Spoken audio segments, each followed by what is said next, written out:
You're Okay. on. Hey everyone. Welcome to this video. This is just an interesting little video that we're doing. We're with Vollar, or we are Vollar, part of Vollar.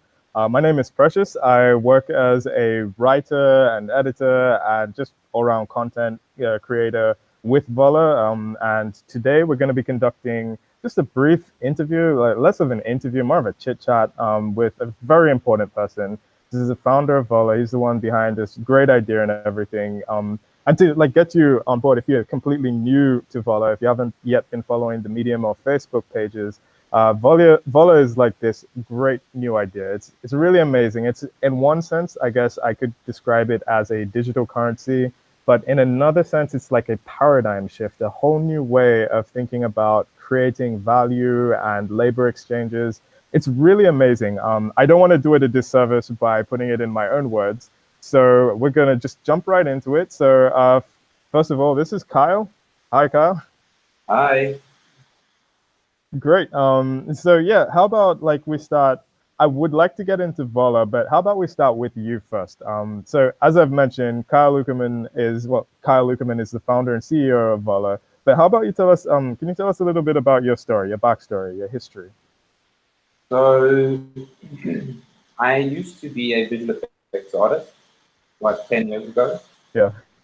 working in film, media, advertising, that kind of industry. Found it wasn't fulfilling, wasn't what I wanted to do with my life.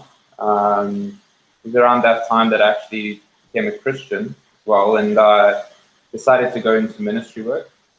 Cool. And somehow I found my place in technology through ministry work. And using technology to better society and provide upliftment for communities. With one of my best friends, I ended up starting a technology company, uh, creating a volunteer management system, pretty much mixed with social networking hybrid. Um, that ended up merging with a US company, and eventually we started a for-profit because previously it was a non-profit, got funding, became officially a startup. That whole project in total was about 6 years Okay. Cool. until I came up with the idea for Vollar and saw how Vollar, through incentivizing volunteerism, could provide, well, at that time it was just a basic idea of getting people to volunteer. Yeah. But the more I thought about it, it's, the more I dove into this idea of Vollar, of incentivizing volunteer work, it kind of resonated with something in my heart. And it's part of the story of Vollar. It's this Zimbabwean refugee that I met 10 years ago, almost, not 10 years, Oh. 8 years ago, um, who didn't have a passport and was a refugee in South Africa. He wasn't homeless, but near about. He lived in the township. He was paying, I think, that time like €50 a month Oh. for sharing a bed in a shack. I went to visit him at his house once, and just surviving to even get to make ends meet and even pay for that. So he was very hopeless, and I honestly was very hopeless for him because I didn't know how I could actually help him long term. Sure, I could, if I gave him money, like what does that solve? When that money runs out, he's still going to have no job. He's still going to be not able to buy himself food or pay his rent. Yeah. So I kind of made a promise to myself that has stuck with me, and that was, I just said to myself, I will help you, Maurice. I will help you, but rather I will help everything that he represents, everything that's wrong in society that makes him have to live that life. Yeah. That kind of is something that stuck with me in the core of my being. And even whenever I would pass a homeless person on the street and just feel like hopeless for them because I knew the stigma around giving money. I know like it's not good to give money because there's a very good chance it's just going to drugs and it helps the person stay in the position where they are. I would remember that promise and just kind of reiterate that promise of, I will help you, not just Maurice, I'll help this person as well. And Vollar has become, well, the idea that Vollar is, for me, it answers that, or it fulfills that promise that I made to all these people in my heart. It's using volunteerism, which is usually like a targeted towards your, mid to high income market. It's philanthropic or Blue white collar. Yeah, and so, the way I see it now, after pursuing Vollar starting Vollar, is that you're providing not only, like, if we are able to incentivize it and allow people who volunteer to access like rewards, or we'll get into more the details of how it works later, but you're providing them a way to subsidize their income so that any money they do have can stretch further. But also you're providing them skills development. So, because of course, like if you're doing volunteer work, you're doing something practical. You're integrating into community, it's uplifting for the community and for the individual.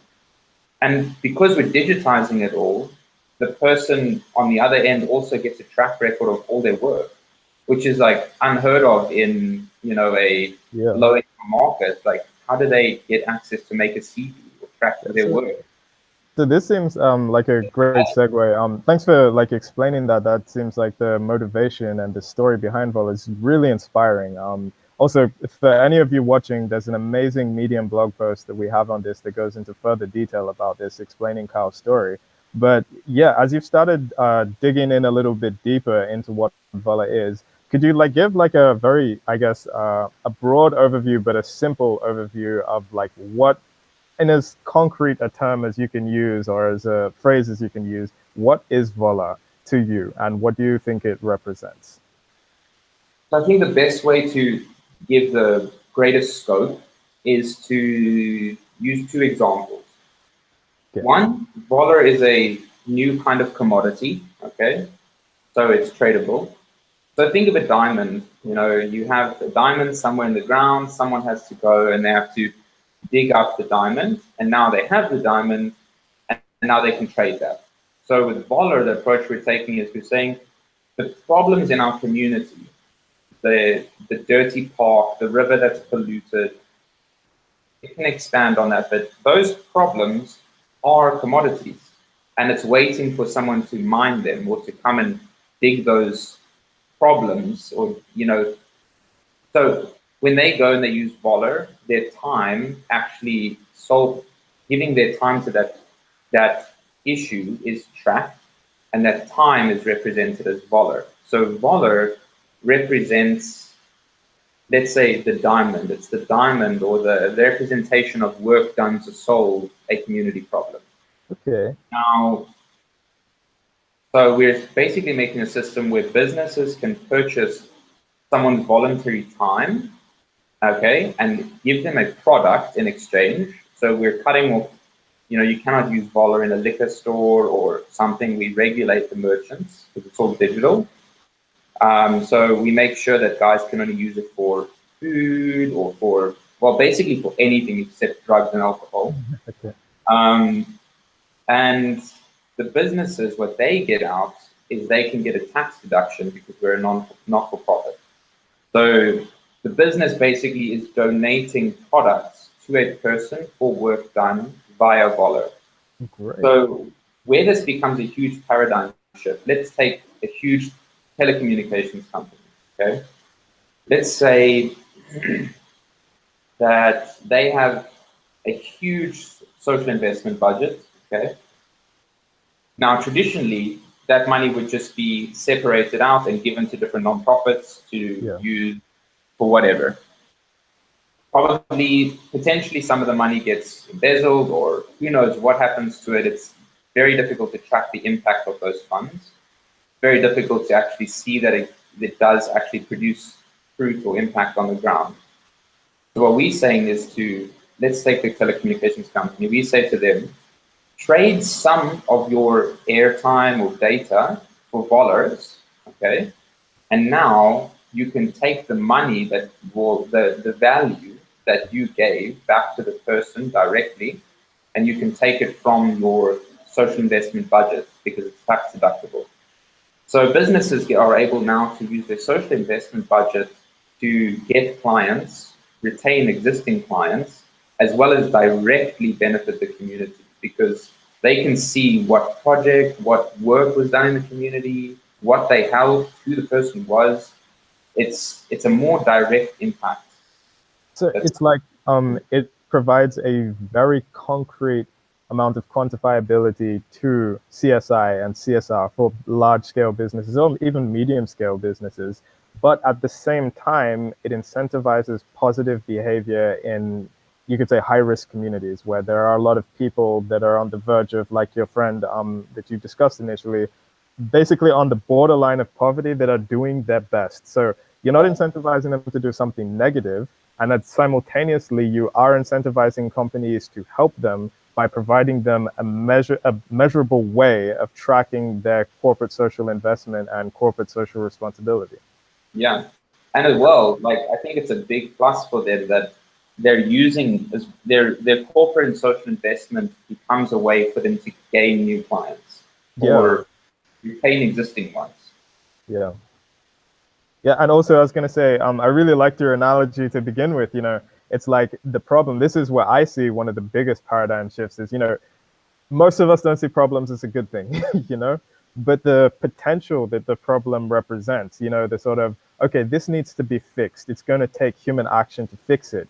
Now let's benefit everyone, like, or two different types of parties, both ways, both large scale corporations and people that, you know, need to do something productive with their lives and need a way out of their existence, or at least the challenges within their existence. So it's like you're solving a community problem, you're helping the small guy, and you're helping the big company. And the big company is benefiting by helping the small guy, and the community is benefiting by this overall exchange. And this exchange, you could say, is represented by the commodity of Vollar. This is truly brilliant, in my opinion. We're kind of looking at it as we're making a way that communities fix themselves from the inside out. Instead of imposing fixing the community onto the community from the outside, we those people in the community to actually kind of, it's got chain effects, you know, it's potential to like have chain reaction. It's like a positive snowball, you know, as it keeps building momentum, it just makes everyone better. You know, you get more people out of poverty, you fix more problems within the communities, and big corporations or even small corporations and companies gain the trust of their community and can work with the community more. So you get more people that can actually buy things from these companies. So the companies increase their profit. At the same time, you know, you get people out of a bad place where they probably even hate those companies, and they're doing something productive with their life. I mean, I know we've said this a few times, but it really is amazing. Could I ask you, like, this is just now. I mean, it's a brilliant idea to start where it is now, but where do you see this going, like, in the next, like, 2 years or 3 years or 5 years, even like 10 years off from now, maybe a whole century, however far you want to, like, define the scope of things? Where do you see this going? So, of course, I see this as an international effort, an international possibility. I don't think what we're doing won't work in other countries because there's problems in communities in every country, you know. Yeah. I think, so if we take away, yes, we see it going international, we're building it to be scalable. I'm always encouraged by the ideas people bring to me in doing this. So I'll give you two. One is we talk a lot with the local municipality here in Stellenbosch. Could I just, for the sake of the viewers, what country are you in right now? Sorry, I mean, we're in South Africa, and we're in the south of South Africa in a town called Stellenbosch. Awesome. It's quite a hub for startups. So the local municipality, they have a problem. So the problem they have is that homelessness is increasing. And the reason homelessness is increasing is, well, a big factor at least, is that Stellenbosch is a tourist town. Stellenbosch is the hub of wine culture from South Africa. It's all of a lot of this, most of the South African wines come from this region. So in the summertime, you get a lot of people coming to do wine tourism through here, as well as visiting Cape Town, which is a 40-minute drive away. So you get a lot of wealthy people, a lot of money coming through. And as a result, you get a lot of people feel guilty. They give cash to the guys on the street. Okay, so it becomes more viable for them to stay on the street. Drugs is also a very big problem here in the Western Cape where we are. So homelessness is rising. People are giving more money, more tourists come, more money comes, more money gets onto the streets.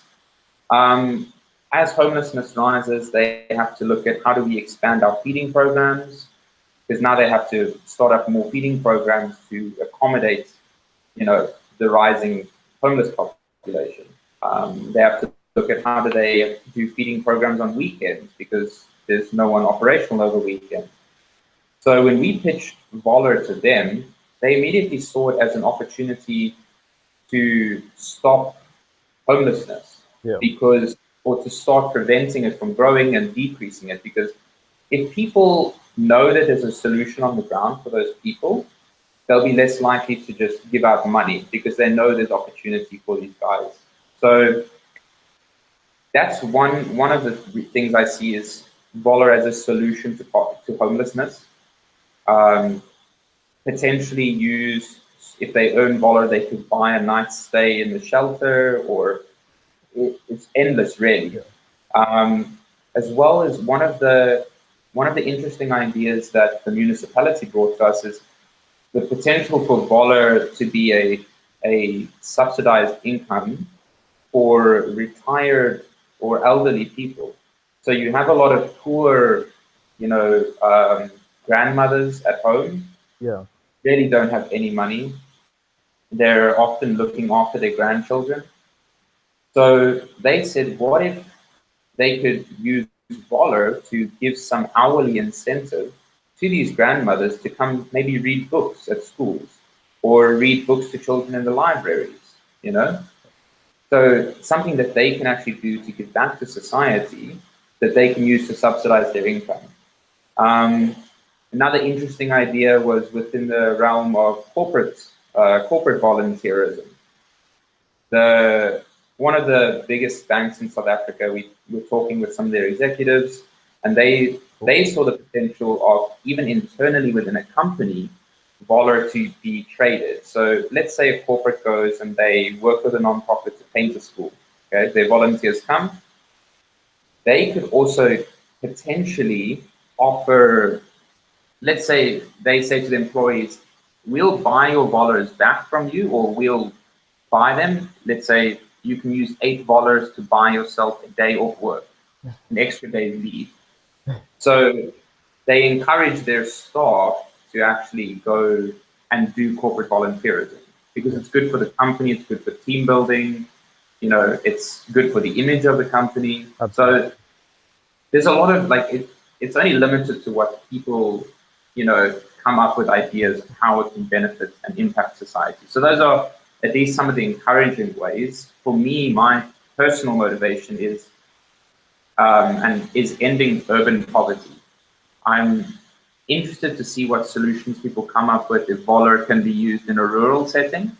A bit more complicated in a rural setting, but that's my goal with Vollar, is to end urban poverty.